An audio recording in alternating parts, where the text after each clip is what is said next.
கர்த்தருடைய பரிசுத்த திருநாமத்திற்கு மகிமை உண்டாவதாக. நாம் தேவனை ஆராதிக்கும்படிக்கு ஆராதனை சிந்தனைக்கு ஏதுவாக சங்கீத புத்தகம் அதனுடைய 145வது சங்கீதம், சங்கீத புத்தகம் அதனுடைய 145வது சங்கீதம், அதில் சொல்லப்பட்டுள்ளது 8வது வசனம் இப்படியாக சொல்லுகிறது: கர்த்தர் இரக்கமும் மன உருக்கமும் நீடிய சாந்தமும் மிகுந்த கிருபையும் உள்ளவர். தேவனுடைய திருநாமத்திற்கு மகிமை உண்டாவதாக.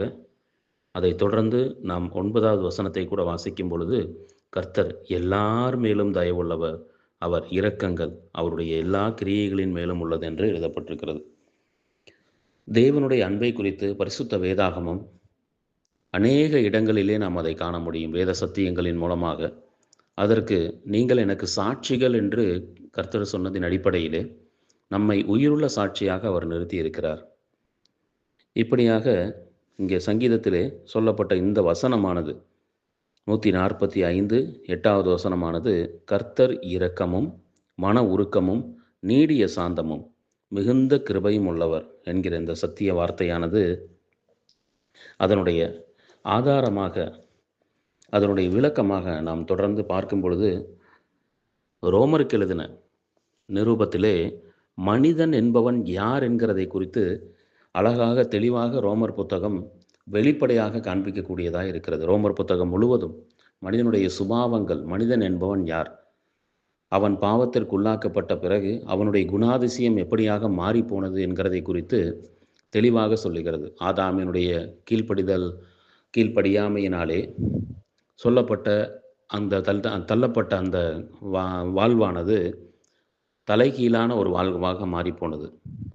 கீழ்ப்படிதல் உள்ள ஒரு மனிதனாய் உருவாக்கப்பட்ட ஆதாம் செய்த அந்த தவறு நிமித்தம், அந்த கீழ்ப்படியாமையின் நிமித்தமாக பாவத்திற்கு உள்ளாக்கப்பட்டு அவன் பூமியிலே தள்ளப்பட்ட பொழுது அவனுடைய ஒட்டுமொத்த சுபாவமும் தேவனுக்கு விரோதமாக மாறிப்போனது.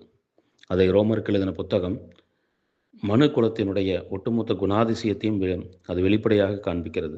அநேக சத்திய வார்த்தைகள் அதில் இருந்தாலும் ரோமருக்கு எழுதின நிருபம் 3வது அதிகாரம் 10வது வசனத்தின் தொடர்ந்து நாம் வாசிக்கும் பொழுது அதில் தொடர்ச்சியான வசனங்கள் அவனுடைய படுபயங்கர நிலைமையை வெளிப்படையாக சொல்லுகிறது.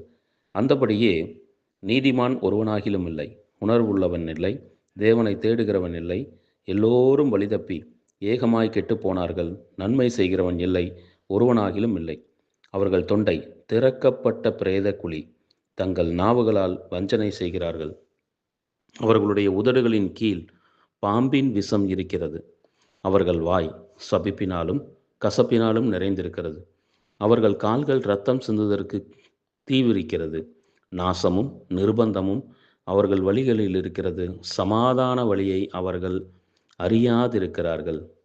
அவர்கள் கண்களுக்கு முன்பாக தெய்வ பயமில்லை என்று எழுதியிருக்கிறதே என்று சொல்லி தொடர்ந்து அந்த அதிகாரத்தினுடைய எல்லா காரியங்களையும் பார்க்கும் பொழுது அது பயங்கரமான நிலைமையிலே தொடர்ந்து வருகிறது.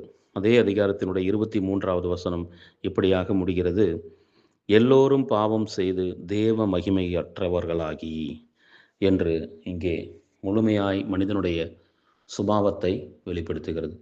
அவர்கள் தேவனற்றவர்களாய் தங்களுடைய பயங்கரமான இந்த குணாதிசயம் ஒட்டுமொத்தமாக தேவ சமூகத்துக்கு முழுமையாக அவர்களை விலக்கி வைத்திருக்கிறது. எல்லோரும் பாவம் செய்து தேவ மகிமையற்றவர்களாகி அவர்களுடைய வாழ்க்கை முழுமையாய் மாறிப்போனது. பாசம், நேசம், அன்பு என்கிற எல்லா வார்த்தையும் நாம் பார்க்கும் பொழுது நமக்கு பிரியமானவர்களிடம் நாம் வைக்கக்கூடிய காரியமாக காணப்படுகிறது. நமக்கு பிரியமல்லாதவர்களை நம்மால் பாசம் செலுத்தவோ அன்பு காட்டவோ நேசிக்கவோ முடியாதபடிக்கு மனிதனுடைய இயற்கையான சுபாவம் அப்படியாக இருக்கிறது. தன்னை நேசிக்கிறவர்களுக்கே துரோகம் செய்யக்கூடிய குணாதிசயம் கொண்டவன் மனிதன். இப்படி இருக்கும் பொழுது ஒரு மனிதனை இப்போ மேற்கண்ட நிலைமையிலே சொல்லப்பட்ட அத்தனை பாவ காரியங்களினுடைய பட்டியலில் உள்ள ஒரு மனிதனை நேசிப்பது, அன்பு காட்டுவது, பாசம் செலுத்துவது என்பது பார்க்கும் பொழுது அது முற்றிலும் கூடாத காரியமாக இருக்கிறது. நாம் பெற்ற பிள்ளைகள், நம்முடைய சொந்த பிள்ளைகள் சில தவறுகள் செய்யும் பொழுது கூட அவர்கள் மீது நமக்கு அன்பு குறைகிறது. நம்முடைய பேச்சை கேட்டு அதன்படி வளரக்கூடிய பிள்ளைகள் மீது நமக்கு அன்பு அன்பு அதிகரிக்கிறது. இப்படியாக மனிதனுடைய சுபாவத்திலேயே இப்படி காணப்படும் பொழுது, தெய்வத்தினுடைய சுபாவத்தை குறித்து நாம் பார்க்கும் பொழுது, அவருக்கு முழுக்க முழுக்க முழுக்க நாம் விரோதமான ஒருவர்களாக காணப்படும் பொழுது, நம் மீது அன்பு செலுத்தியவர்தான் கர்த்தராகிய இயேசு கிறிஸ்துவானவர்.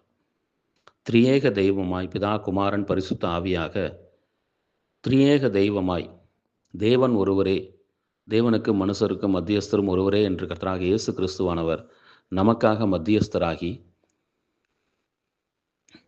தேவன் ஒருவரே என்று சொல்லப்படக்கூடிய அந்த வார்த்தையிலிருந்து திரியேக தெய்வமாக வந்தவர்தான் நமக்காக கர்த்தராகிய இயேசு கிறிஸ்துவானவர். ஒரு மனிதனை மீட்கும்படிக்கு சிலுவை பரியந்தம், அதாவது மரண பரியந்தம் தம்மை தாழ்த்தினவர் கர்த்தராகிய இயேசு கிறிஸ்துவானவர். இப்படியாக ரட்சிப்பானது அது ஒரு மனிதனுடைய முடிவானது மரணத்தில் முடியும் பொழுது, ரட்சிப்பானது அதுவும் மரணத்திலே துவங்குகிறதாய் காணப்படுகிறது. பாவம் செய்கிற ஆத்துமா சாகவே சாகும் என்று எழுதப்பட்ட நிலைமையிலே மனிதனுடைய முடிவு காணப்பட்ட பொழுது, எபேசியர் எழுதின நிருபத்தினுடைய முதல் அதிகாரம் அதனுடைய 13வது வசனம் இப்படியாக சொல்லுகிறது: நீங்களும் உங்கள் இரட்சிப்பின் சுவிசேஷமாகிய சத்திய வசனத்தை கேட்டு விசுவாசிகளான போது வாக்குத்தத்தம் பண்ணப்பட்ட பரிசுத்த ஆவியால் அவருக்குள் முத்திரை போடப்பட்டீர்கள் என்று எழுதப்பட்டிருக்கிறது. இங்கே சொல்லப்பட்ட இந்த வசனத்தின் அடிப்படையிலே, எபேசியர் 1:13 வசனத்தின் அடிப்படையிலே, சத்திய வசனத்தை, அதாவது சுவிசேஷத்தை கேட்ட அந்த ஒரு கனப்பொழுதிலே நமக்கு ஒட்டுமொத்த நிலைமையிலும் மிக பெரிதான ஒரு மாற்றத்தை நம்மால் அங்கே காண முடிகிறது. ரட்சிப்பு, மீட்பு, பாவக்குழியிலிருந்தும் நரகத்திலிருந்தும் பிசாசினுடைய கைகளிலிருந்தும் முழுமையாக நமக்கு விடுதலை கிடைக்கிறது.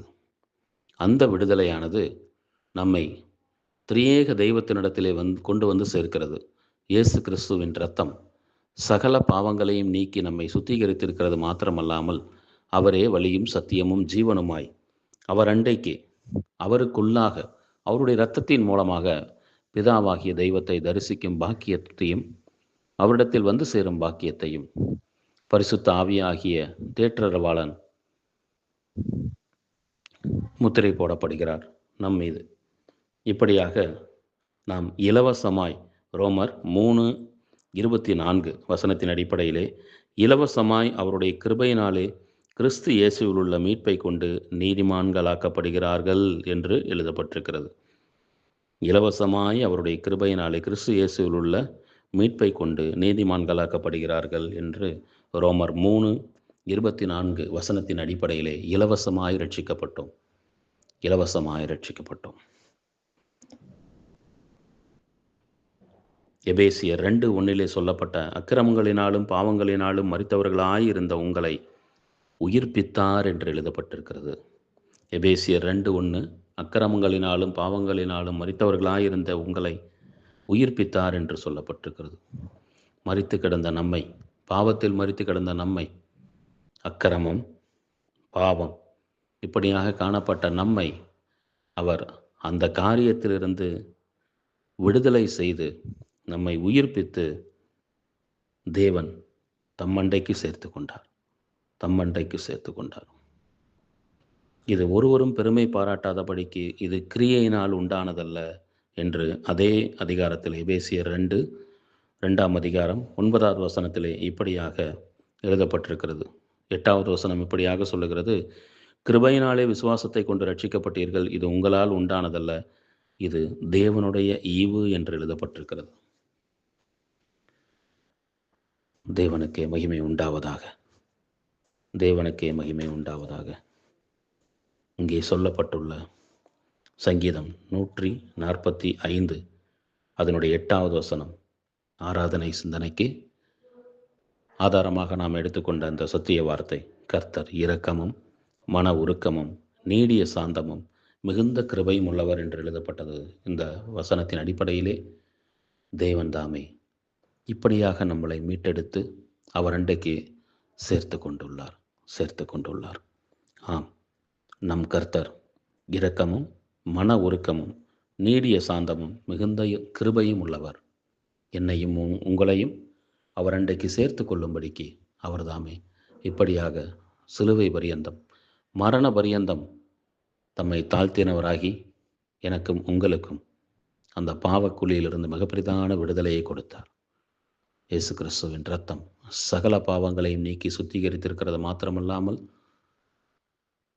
திரியேக தெய்வத்தண்டை அந்த பரலோகத்திற்கு நம்மை சேர்த்து கொண்டது. தேவனுடைய திருநாமமே இன்றும் என்றும் சதா காலங்களிலும் மகிமைப்படுவதாக. ஆமென்.